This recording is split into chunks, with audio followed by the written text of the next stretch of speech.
Well, this morning it's a Thursday. We prepped this.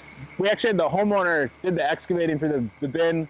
We gave them a quote, except they're real good friends of ours, so we kind of allowed them to save a little bit of money, do the excavating themselves. This is a family farm. Two of the guys that I went to school with, both of them were my best friends. We're in the routine today.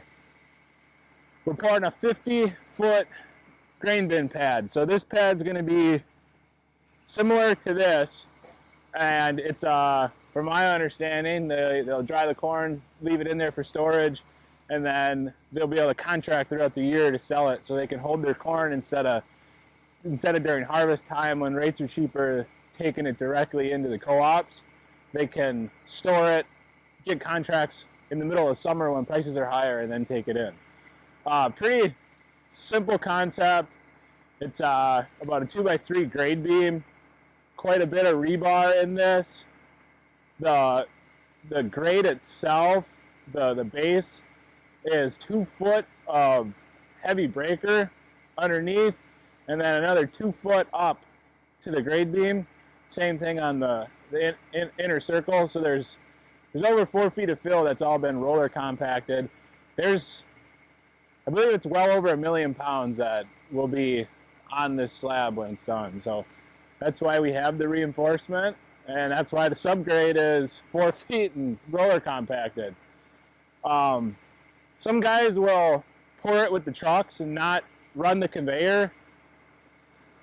I think that would work here, except we only got about 18 foot of chute coming off the trucks. So by the time they're able to pull up, they still got another 4 feet to the bin. We would have about 10 feet in the center of the bin that we're not able to reach. So we'd be doing a lot of raking.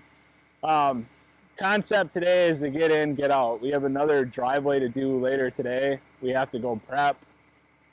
That's it. That's just gravel right now, so we have a lot of prep to do there, and then we're going to pour that. As far as the finish on these, all we got to do is bow float them and pretty much walk away. So it's kind of a twofold.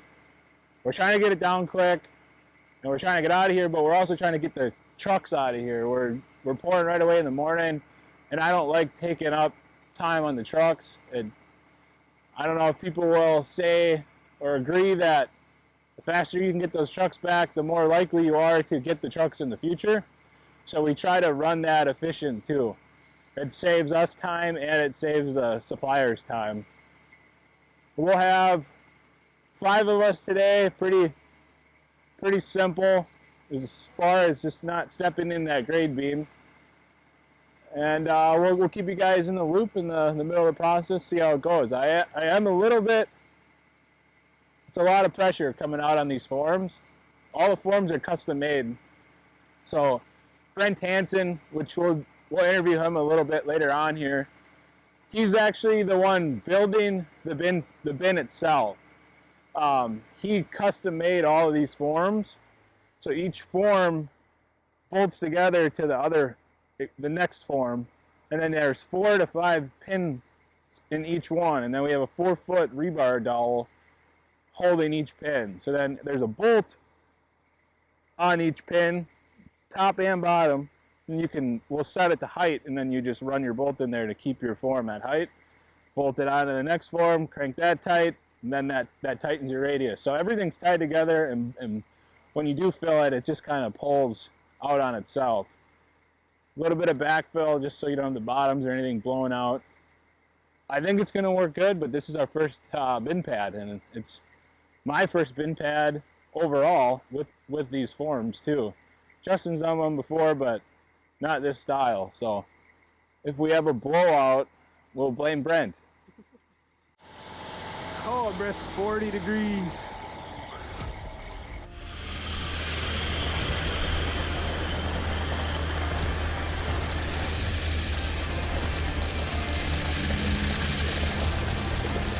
Hey, buddy. Hi. Getting covered in crap already. Yeah, this should have been drink stuff.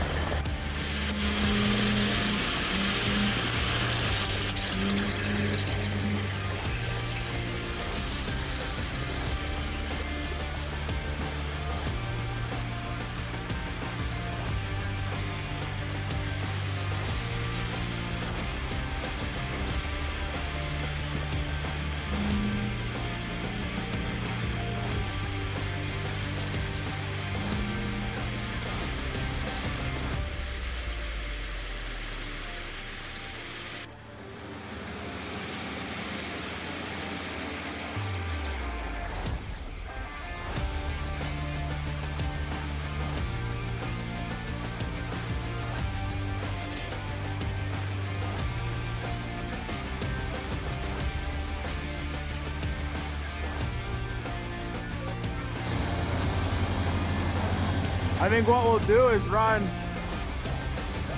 here back to the wet screen to that pin. We'll do each corner of the pie. We'll do that side, then come to this side, then go back.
Morning.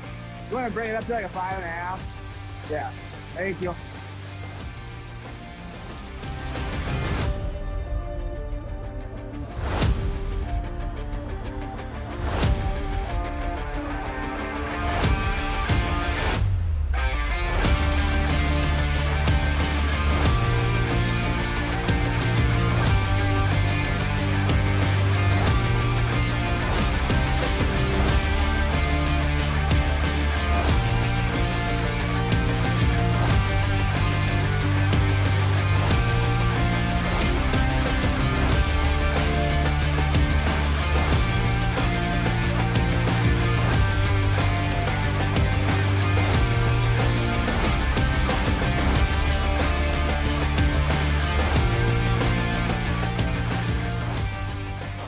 All right, so we just finished it up. We ended up with 74 yards, 73 and a quarter.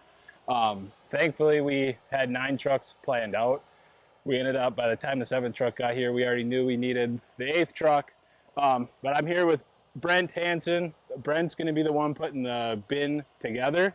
Brent and I, we went to school together, kind of known each other over the years, and he had reached out knowing also that Levin and Scott, our family, are good friends. So they asked and kind of gave us the opportunity to bid the project. So here we are today.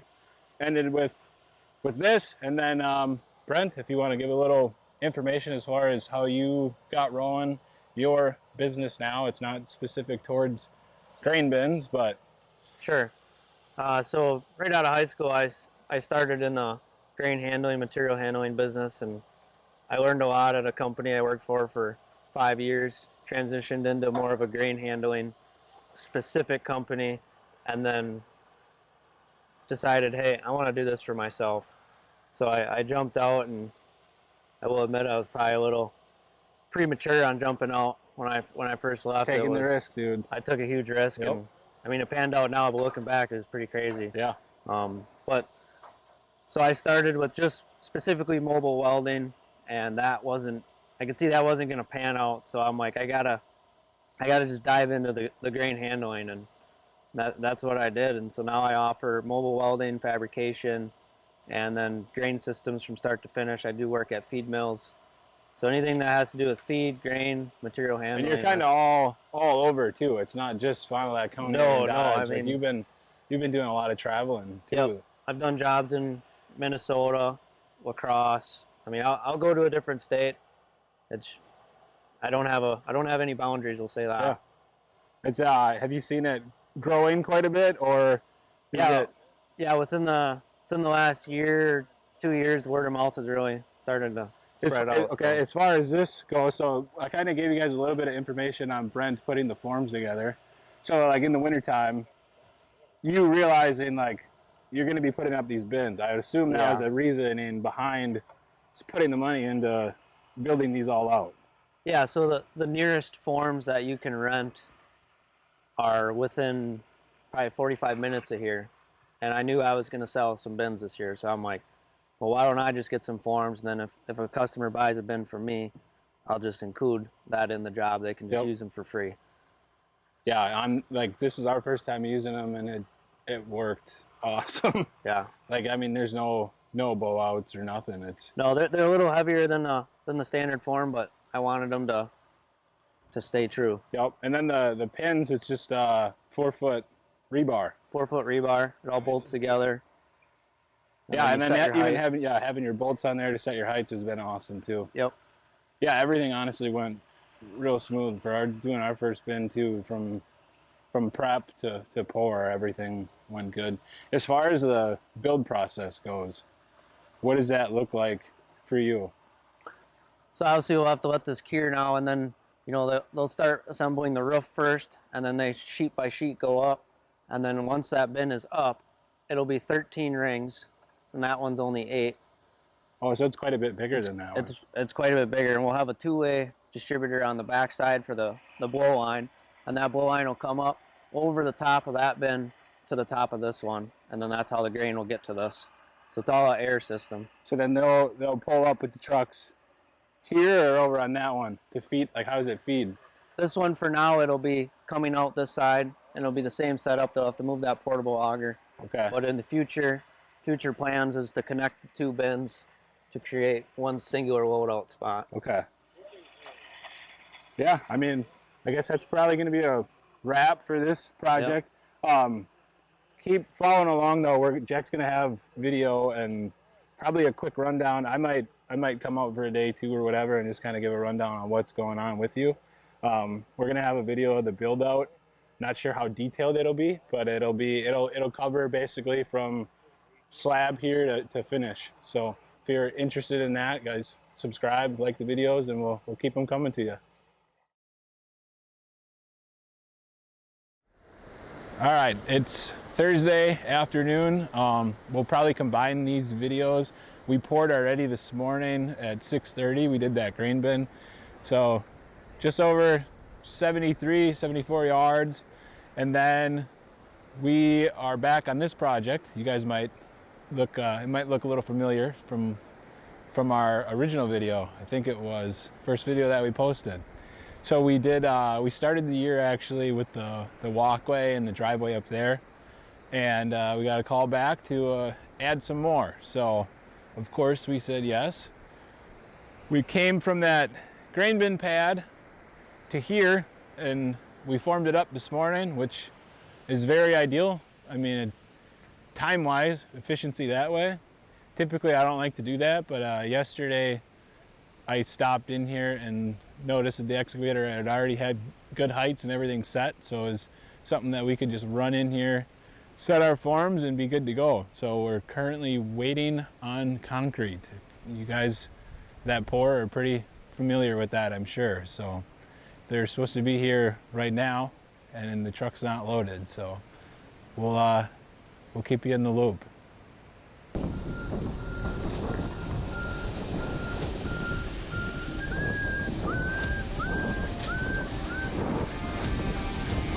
Five and a half.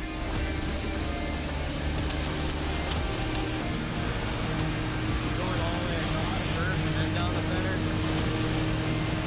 Yeah.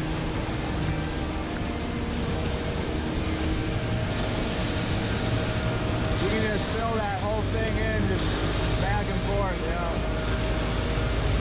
If you want, if it's easier to fill that first 3 feet over there on the right hand side, then come back in. That first, then we can Yep. We'll see how this goes. I never had him as a driver. Hopefully the guy is good. Less puddle on the better. I would prefer him pour it heavy. I hate having him come back in. Not that I like braking, but As long as it ain't stiff as a board, I fly him pulling it back. You feeling that pizza yet? I'm starting to feel the grease. oh no, I'm alright. A little caffeine in there.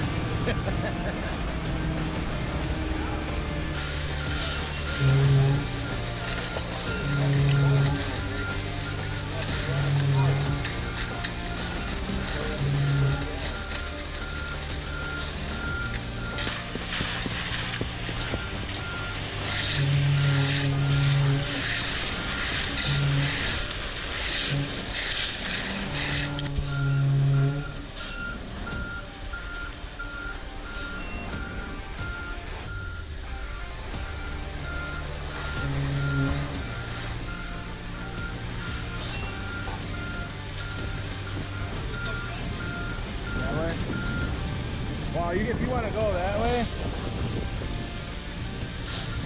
will that work, or you want to go like this?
Five and a half.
What's going on is this new shit dries out on the top. Well, when it dries out so fast on the top, it creates a weak surface. And then you get to winter time, and that's why everybody's shit's tough. It just finishes like ass compared to the old stuff.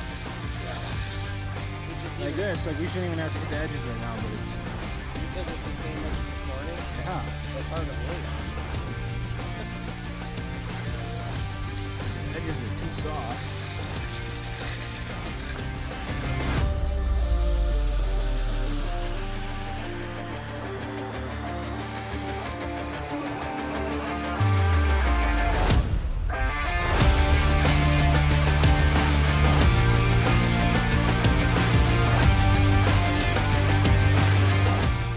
All right, as you guys can tell behind me, these guys are just finishing cutting edges. I'm just about to the end here. Everything went pretty good. I guess our biggest concern would be not so much that it's hot out, but that there's no humidity.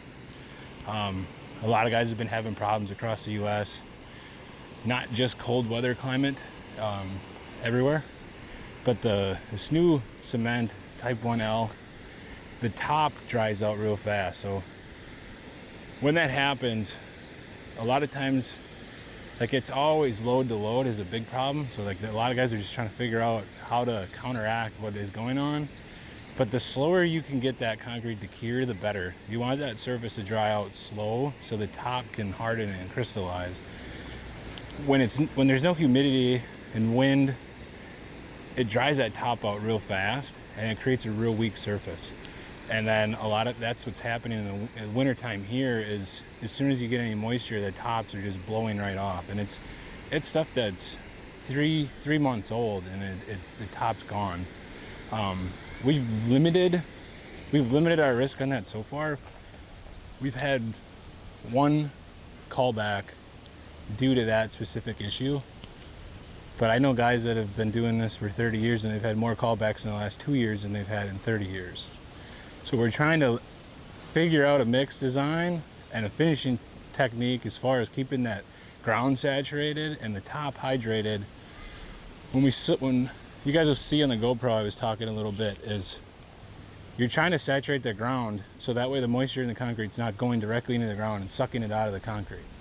You want it to go slow and come through the top. You want bleed water, and a lot of people probably notice like they don't have the bleed water that they used to have. It still happens, but you gotta prep. Your site prep's got to be spot on. Your mix design's got to be good, and the weather conditions are a huge factor. We floated it twice. We're gonna hit it with the broom quick, and we'll be out of here. It's, I mean, probably just over an hour from down. Like, that's the thing too. You used to be able to wait around for an hour in between your passes, and like now, if you do that, that top seems to just dry out, and then you try to work it up, and it's like Jello. I'm sure a lot of you guys know exactly what I'm talking about. There's people that are going through 5-gallon pails of finishing aid every week. We use a little bit of that. I tried using it. Sprayer's kind of dog ass. Like the body of the concrete's soft, but you still got to get on top of it and stay ahead of it. Otherwise, that's going to be your problem in the long run. So far, so good. So we'll wrap up with that, and then if Jack does capture some of this will be my sign off at the end of the video. If you guys want to see more content, like, subscribe. We'll have a couple of our past videos attached.